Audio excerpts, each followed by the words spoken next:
are listening to and streaming A More Perfect Union on KBLA Talk 1580. I'm Dr. Nii-Quartelai. He is Bishop Joseph W. Tolton, founder of Interconnected Justice, also former senior advisor for religious and global affairs at the U.S. State Department. Bishop Tolton is the right one. You the right one to help us try and make sense out of this. A sitting Supreme Court justice pushes back on Christian nationalism. Let's get into it. This item appeared in my feed, in my social media feed. And right away, I knew exactly who I wanted to talk to about this, being that you, Bishop, are one of the most celebrated experts in Christian nationalism. And so, it's important that we use this as a jumping off point, regardless of the specific. There's a real organized push in this country to rewrite the founding as explicitly Christian, and it's colliding with the country that's more religiously diverse than it's ever been. Where do you come down on this as a person of faith, Bishop? Does the Christian nation, quote unquote, framing, does it actually serve the gospel, or does it distort it for political ends? Oh, there's no question that America perceiving itself as a Christian nation distorts the truth of the history of this country. And if the history of this country is an embodiment of Christianity, then clearly that reality is a distortion of the gospel, because we have not lived up to that truth. And what's interesting and fascinating to me about this story is two things. One is what it reveals about Christian nationalism and the fact that we know democracy protects faith, but Christian nationalism seeks to politicize it. And it is a movement that obviously has gained tremendous momentum, that the governing idea of that movement is that Christian values and Christian ideas and Christians themselves need to really have rulership and dominion over our country. But one of the other things that's so fascinating, Dr. Nee, about this ruling is the fact that it's Gorsuch, who's one of the more conservative justices, along with Thomas and Alito, who actually rejects the notion that we are a Christian nation by our founding. And I think it's important for your audience for us to kind of tease out a little bit about what distinguishes Gorsuch from Thomas and Alito.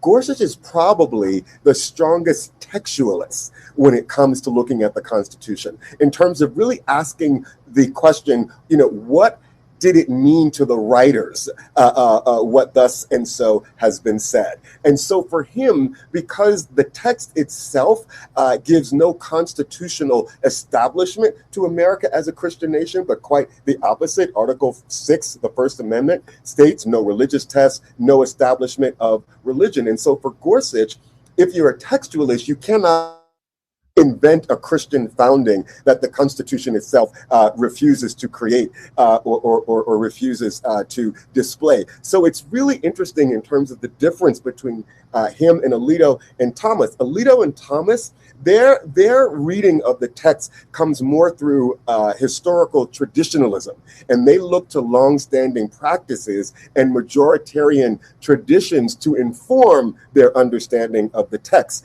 where Gorsuch seeks to have more kind of a cleaner understanding of the text. And this is why in cases that involve Native Americans suing for land or for their rights or for their treaties to actually be enforced, you'll always find Gorsuch in the affirmative, again, because he believes that this is what the text speaks to. So it's really interesting in terms of just understanding the Supreme Court unto itself to kind of understand those nuances and distinctions. But the bigger conversation which you've introduced us to is the momentum of Christian nationalism, the ethos of Christian nationalism, and how it really does undermine the very fundamental idea and ideals of our democracy.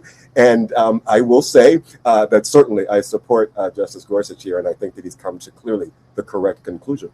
Oh, wow. I mean, look, that's quite a statement coming from you, especially given that, you lead work at the intersection of faith and justice. It's not faith or justice, it's faith and justice. And so, talk to me about how you respond to fellow Christians who genuinely believe that reclaiming a quote unquote Christian nation identity is a form of moral restoration, not moral exclusion. The problem with that is that there is an assumption that the Christian faith is absolute and supreme, and that we therefore have to look to it for our moral guidance. That is on a direct collision course with the very idea that we are a society whose constitution promotes and almost demands pluralism. We cannot have religious pluralism if we are going to exalt the specific tenets and doctrinal ideas of one faith versus the other. We, as a society since our founding, have principles and ideas and ideals that govern us and that inform our laws and our policies. There's definitely that relationship.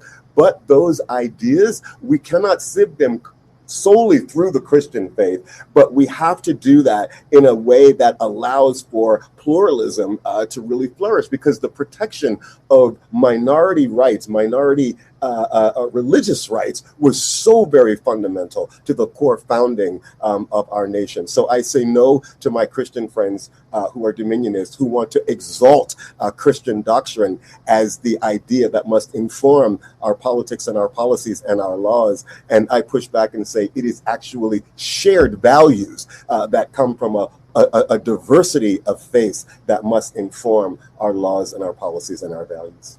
Bishop, I'm a Black Christian. You're a Black Christian. There are a lot of our leaders, learners, and listeners, though not everyone, that are Black Christians in America. And we know that Black Christianity in America has its own complicated relationship with the country that used scripture to justify slavery and later drew on it to fight for liberation. Talk to us about how does that history shape how you hear even the words Christian nation? How does it shape how you hear Christian nation rhetoric today? It's such a fascinating question, because one of the things that the church has not been able to do is be very honest about the fact that we found Christianity in the midst of oppression. We have been conscripted into this movement that exalts the Bible as being absolute and inerrant.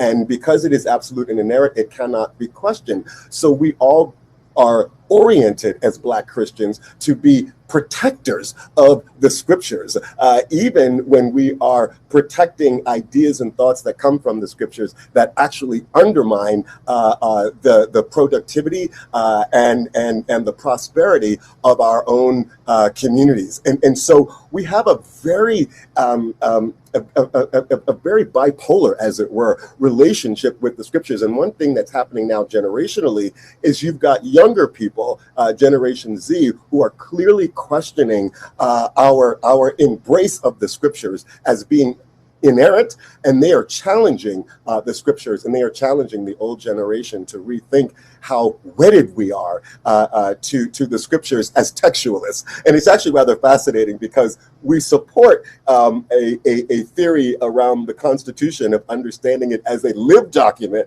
but yet when it comes to the scriptures, we've been oriented to become textualists. And that's a tension that I think Black Americans are working through. And again, it's becoming a very interesting intergenerational tug of war. Well, speaking of tug of war, I want to transition to a story that is giving a lot of people on Capitol Hill and beyond a little bit of adula. Republican Congresswoman Nancy Mace of South Carolina introduced a resolution that would ban any congressional group, quotes, formed primarily or substantially on the basis of race, color, ethnicity, or national origin, which would eliminate, that's right, you guessed it, the Congressional Black Caucus, the Congressional Hispanic Caucus, and the Congressional Asian Pacific American Caucus in one swing. Representative Mays called these caucuses federally sanctioned segregation. Democratic leadership co-signed a blistering response, calling Mace's move racist, and noting that the CBC traces back to 1969 and formally adopted its name in 1971, more than half a century of advocacy that Mace wants gone with a single resolution. Bishop, you do justice work across communities. What's your read on this bill that conveniently only seems to target caucuses representing people of color while leaving dozens of other identity-based caucuses untouched? I think it's important for us to first backtrack and visit history. After Reconstruction, we saw a plethora of Black infrastructure being built: Black churches, Black colleges, Black newspapers, Black fraternities and civil rights organization, congressional representation, even in the Senate. It was then coming after another wave of progress for us, the civil rights movement, that we saw the establishment of the Congressional Black Caucus, which was established to be a part of democratic infrastructure. It institutionalized Black political power in the face of a period of time, Jim Crow, where Black political power essentially was illegal. So with that understanding, we can now speak to what the Congresswoman is suggesting. Now, she, of course, is saying, I don't oppose Black people. And to your point, she's saying that this is really about institutional or government sanctioned segregation. The issue with that is that this ignores constitutional history. And now we can go back to the case recently decided around voting, around birthright citizenship, in which Justice Thomas voted against birthright citizenship because he argued that the 14th Amendment specifically was speaking about the condition of slaves and those born as slaves. Justice Ketanji Brown Jackson hit him very hard and said very clearly, this is remarkable to me that you now read race into the Constitution when your whole kind of theory as a justice is that the Constitution is race is race neutral or race blind. And so taking us back to what Mace is suggesting, what she is ignoring is that the CBC, the Congressional Black Caucus, exists because Congress historically excluded Black Americans from meaningful participation. And this is not about racial preference. It is about how can Black people be a part of an institution that is supposed to be representative. And that is the power of the Congressional Black Caucus. It represents a bona fide constituency who has been iced out of political power for many, many, many years. I do think it's interesting that no major Republican leadership rallied around the proposal, at least not publicly. So she was left a little bit kind of flying out there in the wind. It might have been a test balloon to kind of see what the reaction and the response was. But it does say something very, very important about the thinking of the Republican Party right now. They are clear that the destruction of Black political power is necessary for minority rule, and it is necessary for the authoritarian project to succeed. That's right. In light of that, if you were advising CBC leadership on how to respond to this, Bishop, beyond a joint statement, what would a real counter strategy look like? At least top lines. I would hope that the Congressional Black Caucus would join Reverend Al Sharpton and Dr. Martin Luther King's oldest son on August the 28th, or that weekend, when they have a rally, which of course celebrates the historic March on Washington. I think it's a wonderful opportunity for the CBC to be seen, to be visible, to even make some statements about why they exist, what their existence has meant and does mean, even in the face of the Shelby case, where we know the possibilities of representation among Black Congress people in the South is really going to be challenged. I think all of those things need to be tied together in a really sexy, can I say, presentation from the CBC, explaining the value of their existence, particularly for our younger generations who might not have such a precise and emotional connection to the value of the Congressional Black Caucus. In our remaining minutes, Trump administration formally asked the Supreme Court to allow nationwide implementation of an executive order tightening mail-in voting rules ahead of the November midterms, after a federal appeals court upheld a block on the order, finding that it would sow confusion and threaten disenfranchisement of many eligible voters. The order would require states to hand over voter rolls and could restrict Postal Service mail ballots delivery to states that comply. The Supreme Court has ordered the 23 mostly Democratic-led states challenging the order to respond by August 3rd. In about 60 seconds, Bishop, when you connect this to the earlier story on the Congressional Black Caucus and the Christian nationalism fight, do you see a common thread running through today's stories about who gets to define and who fully belongs in this democracy? Well, that is the defining thread. This story is not about the male. Mesa's story is not really about the CBC, but it really is about who has access to democracy and who actually can control democracy. This is very much so what this is all about. You know, last month, the Supreme Court upheld the state's authority to count ballots that arrive after Election Day if they're mailed on time under state law. And that decision reflected deference to state election rules rather than imposing a single federal standard. My hope is obviously that we'll see the Supreme Court follow that very same logic. But to your question, as I conclude here, this is really about who controls the levers of power.